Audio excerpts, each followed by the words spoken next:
more suspected illegal miners have been surfacing from underground camps in Barberton, Mpumalanga. Hundreds have been arrested and many have already appeared in court. Police saying they've been working with the Department of Home Affairs to process them. Let's touch base with our reporter. There you see Nqobile Madlala moving slightly outside of the picture. Nqobile, good evening to you. Talk to us about what you are seeing. I know a short while ago you had a conversation with one of the miners that's been brought to the surface. The people that are coming out now, their condition does not seem to be that of people who are well. What are you seeing, Nqobile? Well, Koli, yes, indeed. They seem to have had a lot of strain, especially physically.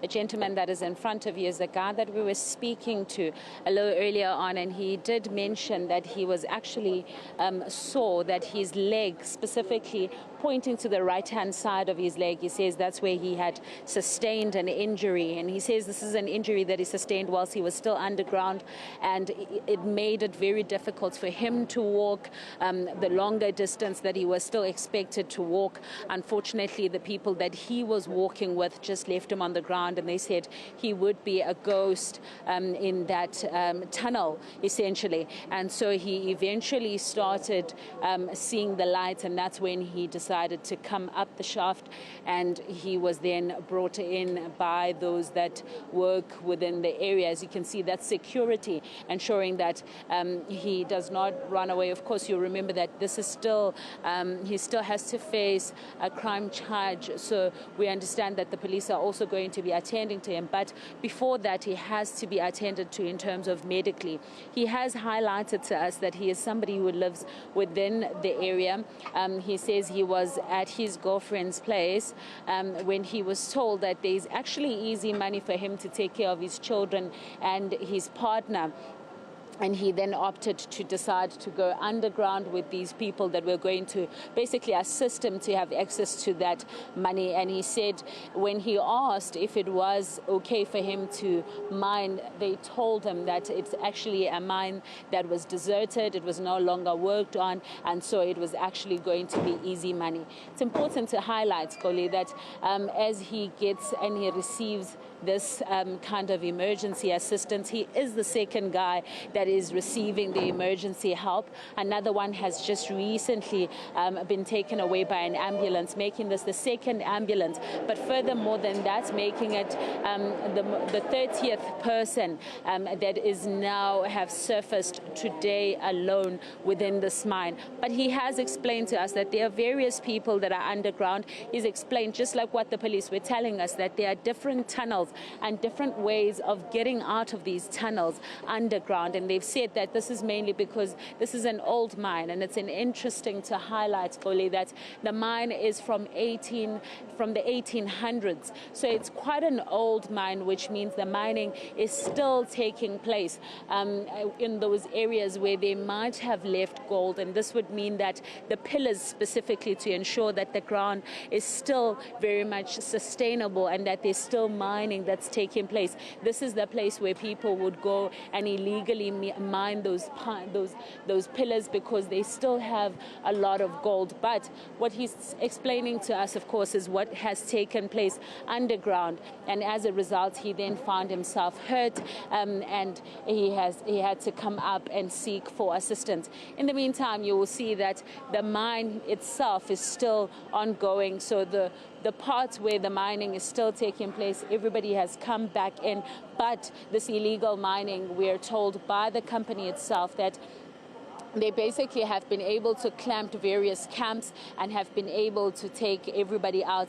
And as we heard from this gentleman, he explained to us, Koli, that he was one of the last few that was able to come up as people were using various ways. But this speaks to the importance of Vala Umgodi operation, which basically looks at ensuring that they clamp down on this illegal mining. And we heard from the police in this area talking about the fact that this area really has sustained a lot of of damage because of the illegal mining. They've spoken about crime in itself. You'll know this Mpumalanga is known for its scenic routes and tourist areas, and they're saying that that has started affecting tourism. And as a result, they're trying to clamp down on illegal mining to sort of keep everything going. But we know, Xoli, that 24 people had surfaced yesterday. 28 was earlier today, 2 more now, making it 30. And the 24 will be appearing before court tomorrow, whilst they are able to verify and do the paperwork in those that have surfaced today. And as you can see from this gentleman who's needed emergency help, that there's actually going to be a lot that needs to be done by the police as they investigate. But before that, I want you to listen to what the police had to say about what is taking place with illegal mining in this area. Our members are busy processing that. Remember, you find that those that will be coming from other countries without documentation, of which we are working in collaboration with officials from Home Affairs, as well as also the issue of ages, then preparation of the docket to ensure that they appear in court. We don't want a situation where the matter will not be enrolled. So they are busy with that. Once they are done, it could happen that tomorrow or a day after that, because within 48 hours, one should appear before court after being arrested. So we are working with the prosecutors to ensure that the 28 that were arrested today appear, but we'll share that information in due course. Well, Xoli, as you could hear there from the police, just explaining details. So verification, very important. We know with the 494, which we were told it's actually 496, rectified number there, that they also, some of them that were able to get bail, there's about 26 of them, whilst the others had to also be verified in terms of their addresses, where they come from, and in terms of documentation. And this is why there's a need for multidisciplinary assistance when it comes to this issue of illegal mining. But we know that the company in itself also here, which has been faced with these illegal miners, has said that it's a grave concern because it's affecting the work that is being done underground. And you'll know that when people go underground, it needs to be ensured that it's safe for them to be there. But when you have illegal mining that's mining these pillars, it makes the underground unstable, which basically speaks to the sort of environment that the workers that are formerly working have to work under. But this is something that the police are saying that they're continuing to clamp on. The operations are still ongoing, even though we haven't seen very much of police visibility in here. But they're saying that various parts of Mpumalanga that are currently frustrated or worried about what is taking place with regards to illegal mining are basically being targeted as hotspots, and the police are going in to ensure that they can cap on the illegal mining. Xoli.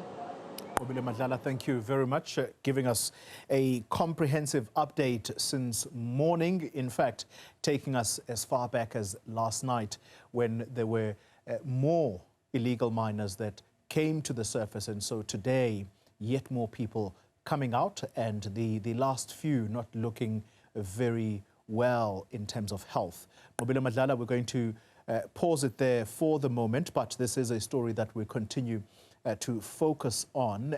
In a short while, we're going to be joined by SAFTU General Secretary Nzima Vavi.